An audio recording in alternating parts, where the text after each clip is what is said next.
अस्सलामु अलैकुम वरहमतुल्लाहि वबरकातुह। अऊज़ु बिल्लाहि मिनश शैतानिर रजीम। बिस्मिल्लाहिर रहमानिर रहीम। इन्ना इद्दतश शुहूरि इंदल्लाहि इस्ना अशरा शहरा फी किताबिल्लाहि यौमा खलक़स समावाति वल अर्ज़ मिनहा अर्बअतुन हुरुम इला आखिरिल आया। सदक़ल्लाहुल आज़ीम। रब्बुल आलमीনের দরবারে লক্ষ কোটি শুকরিয়া। আজ পবিত্র মুহররম মাসে 1447 হিজরিতে আল্লাহ পাক রব্বুল আলমিনের পবিত্র কোরআনুল করিমের তফসিরের মাহফিলে আমাদের শরীক হওয়ার, কিছু আলোচনা করার, শোনার, বলার তৌফিক দান করেছেন। শুকরিয়া আদায় করি আলহামদুলিল্লাহ।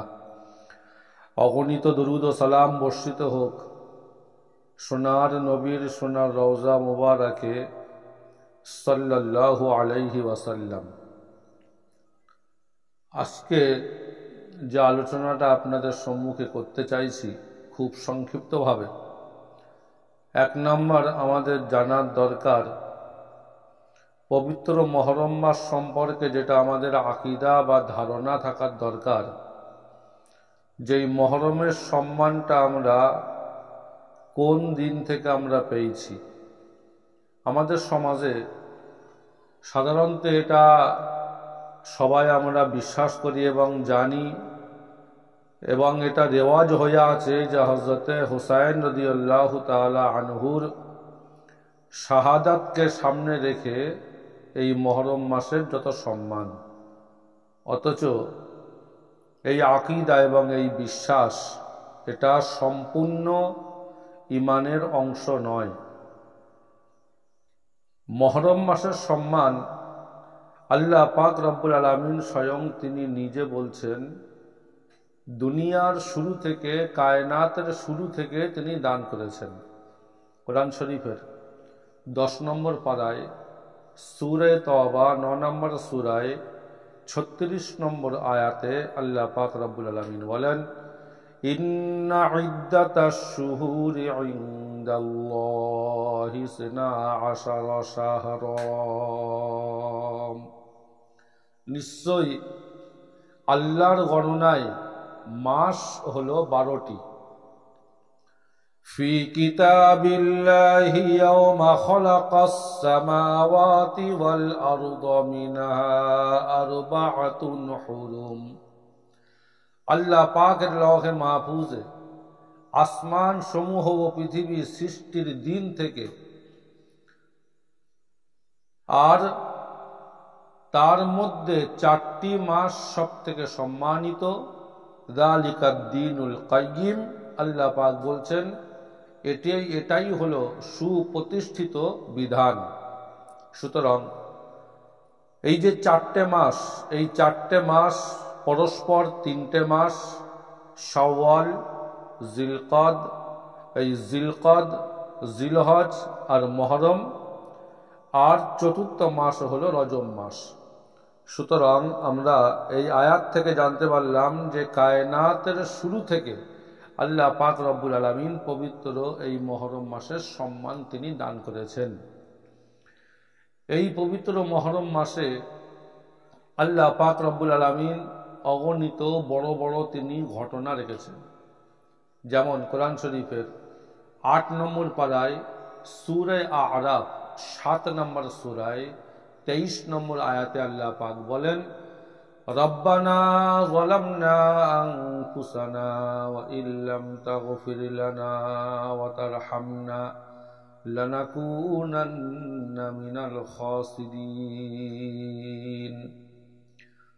পৃথিবীর প্রথম মানুষ হযরত আদম আলাইহিস সালাতু ওয়াস সালাম এবং মা হাওয়া আলাইহিস সালাম দুজন জান্নাতে মানা করা গাছের ফল খেয়ে ফেলার কারণে আরও মুফাসসিরিনরা যে বিভিন্ন কারণ বলেন যে আল্লাহ পাক দুনিয়ায় পাঠিয়েছিলেন, তো তারা দীর্ঘদিন তওবা করেছিলেন। শেষে আল্লাহ পাক রব্বুল আলামিন মক্কা শরীফের আরাফাতের ময়দানে বিশ্ববিখ্যাত মসজিদে নমিরার পাশে বিশ্ববিখ্যাত পাহাড় জাবালে রহমতের ওপরে হযরত আদম আলাইহিস সালাতু ওয়াস সালাম এবং মা হাওয়া আলাইহিস সালাম দুজনে তওবা করেছিলেন। আজও পর্যন্ত সেখানে বুক সমান একটা পাথর রাখা আছে। আল্লাহ পাক তাদের যে তওবা কবুল করেছিলেন এই পবিত্র মুহররম মাসে আশুরার দিনে। সুতরাং রব্বুল আলামিনের দরবারে এটা খুব দামি মাস। এইভাবে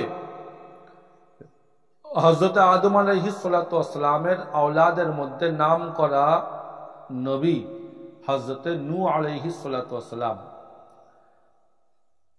তো হযরত নূহ আলাইহিস সালাতু ওয়াস সালামকে কিছু সংখ্যক 40 জন পুরুষ এবং 40 জন নারী ছাড়া বাকি সবাইকে আল্লাহ পাক বন্যা দিয়ে ভাসিয়ে ডুবিয়ে সব শেষ করে দিয়েছিলেন।